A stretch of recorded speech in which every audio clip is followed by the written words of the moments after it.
Penyebab Perang Diponegoro atau Perang Jawa adalah sikap Pangeran Diponegoro yang tidak menyetujui campur tangan Belanda dalam urusan kerajaan. Di sisi lain, kerajaan seakan tidak berdaya menghadapi campur tangan politik pemerintah kolonial. Namun, kalangan keraton justru hidup mewah dan tidak memperdulikan penderitaan rakyat. Kondisi para petani lokal menderita akibat penyalahgunaan penyewaan tanah juga menjadi salah satu faktor yang membuat Pangeran Diponegoro geram. Kekecewaan Pangeran Diponegoro memuncak ketika Patih Danureja atas perintah Belanda memasang tonggak-tonggak untuk membuat rel kereta api melewati makam leluhurnya. Pangeran Diponegoro yang muak dengan sikap Belanda kemudian menciptakan sebuah gerakan perlawanan dan menyatakan sikap perang.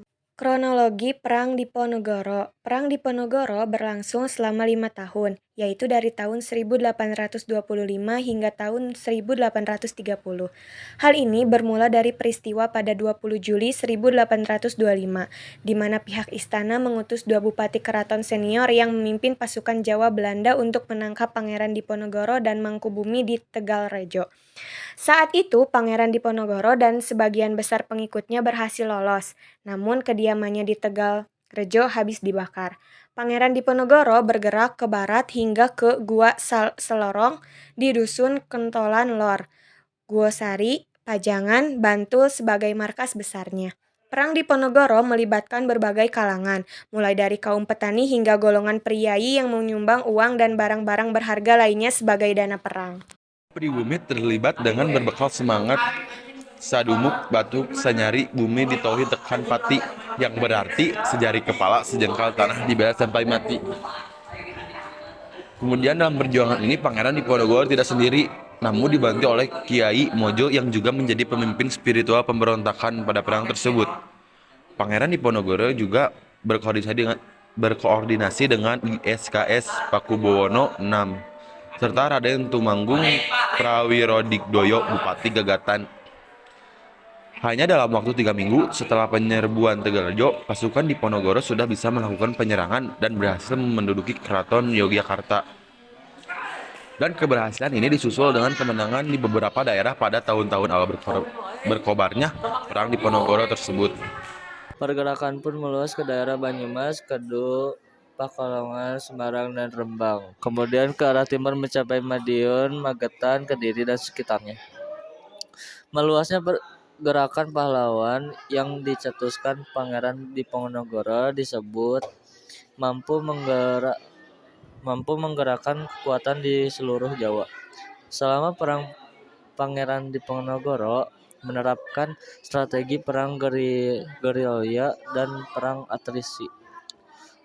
Pada puncak peperangan di tahun 1827, Belanda mengerahkan lebih dari 23.000 orang serdadu yang menjadi suatu hal yang belum pernah terjadi sebelumnya.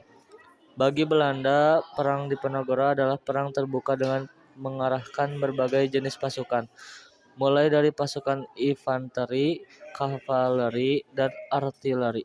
Pada tahun yang sama, pasukan Belanda melakukan penyerangan terhadap Diponegoro dengan menggunakan sistem benteng, sehingga pasukan Diponegoro itu terkurung. Pada tahun 1829, Kiai Mojo ditangkap dan Pangeran Mangkubumi juga Alibasa Sentot Prawodirjo menyerahkan diri kepada Belanda. Bahkan pada 21 September 1829, Belanda sempat membuat sayembara dengan hadiah sebesar 50.000 gulden beserta tanah dan penghormatan bagi siapa saja yang dapat menangkap Pangeran Diponegoro hidup atau mati. Pada 16 Februari 1830, memperhatikan posisinya yang lemah, akhirnya Pangeran Diponegoro setuju untuk bertemu dengan utusan Jenderal de Kock, atau bisa disebut Kolonel Jean Baptiste Clarence.